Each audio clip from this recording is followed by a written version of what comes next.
रामपुर गांव पर एक चुड़ैल का साया पड़ गया था। वो चुड़ैल गांव के बाहर एक जंगल में रहती थी और उस जंगल में अगर कोई रात में जाता तो वो चुड़ैल उसे मारकर उसका मांस खा जाती थी।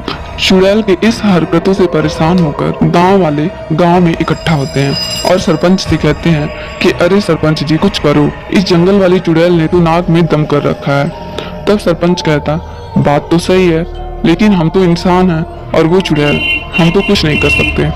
सरपंच की बात सुनकर गांव वाले चुप हो जाते हैं और वहां से चले जाते हैं और उस जंगल से न जाने का निर्णय लेते हैं। कई दिन गुजर जाते हैं और चुड़ैल को गांव वालों के जंगल में न जाने से कुछ खाने को नहीं मिलता।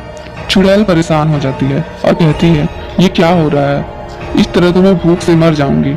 लगता है अब मुझे घास फूसी खाने पड़ेंगे। कई दिनों से कोई भी घटना ना होने से गांव वाले बहुत खुश होते हैं। एक दिन एक गुब्बारे वाला आता है और जोर जोर से आवाजें लगाता है कि गुब्बारे ले लो गुब्बारे, रंग बिरंगे गुब्बारे।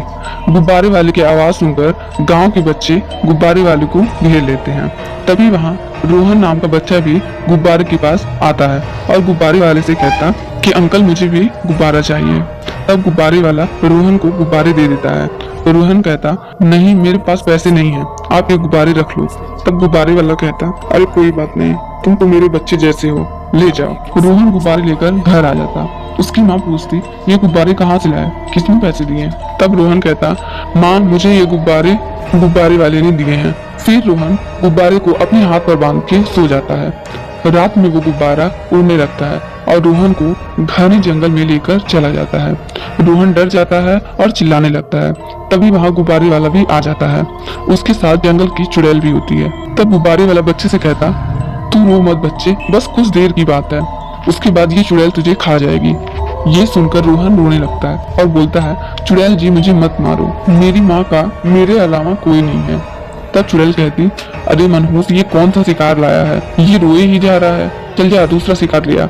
चुड़ैल की बात सुन गुब्बारे वाला भूत में बदल जाता है और कहता है, चुड़ैल जी ये कैसी बात कर रही हैं, अगर इसे छोड़ दिया तो गांव वाले हमारे पीछे पड़ जाएंगे। तब चुड़ैल कहती, बात तो तू सही कह रहा है, एक काम करते हैं, इस लड़की को अपने पास ही रख लेते हैं।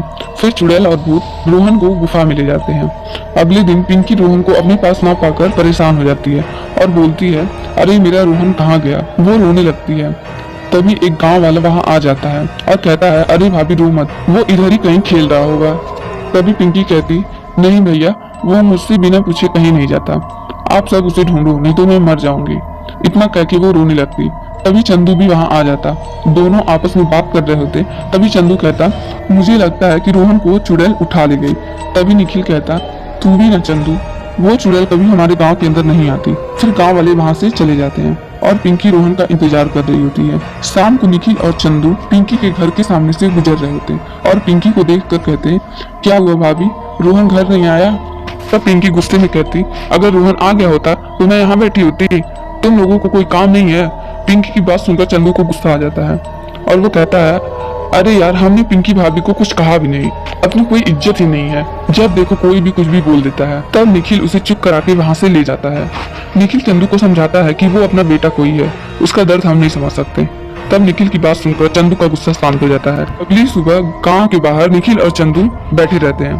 तभी वहाँ वो गुब्बारे वाला फिर आ जाता है। गुब्बारे वाले को देख चंदू बोलता, कल इसी ने रोहन को गुब्बारे दिए थे, चलकर इसी से ही पूछते हैं। तभी निखिल उसे रोकता है और कहता है, अगर हम इसे रोकेंगे तो हमें रोहन का पता कभी नहीं चलेगा। गुब्बारे वाला हर बार की तरह बच्चों को गुब्बारे देकर वहाँ से चला जाता है। रात होने पर दोनों दोस्त गांव की पहरेदारी करने लगते हैं। रात के 12 बजते ही बच्चे गुब्बारे के साथ उड़ने लगते हैं। ये देखकर निखिल और चंदू हैरान हो जाते हैं। फिर निखिल चंदू को बोलकर गांव वालों को बुलाने को कहता। उसके बाद निखिल बच्चों का पीछा करने लगता।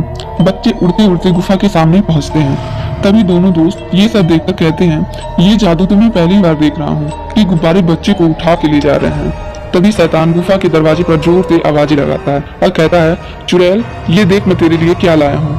तभी चुड़ैल बाहर आ जाती है और इतने सारे बच्चों को देखकर खुश हो जाती है और जोर जोर से हंसने लगती है और शैतान से कहती है, तूने तो मुझे खुश कर दिया, इतना गर्मा गर्म खून पीकर तो मुझे मजा ही आ जाएगा। ऐसा कहकर चुड़ैल एक बच्चे की तरफ बढ़ती है। तभी निखिल वहां आ जाता और चुड़ैल से कहता, रुक जा दुष्ट चुड़ैल, अगर तूने किसी भी बच्चे को हाथ लगाया तो मैं तेरी जान ले लूंगा। निखिल की बात सुन चुड़ैल हंसने लगती और शैतान से कहती है, ये चूहा मेरी जान लेगा।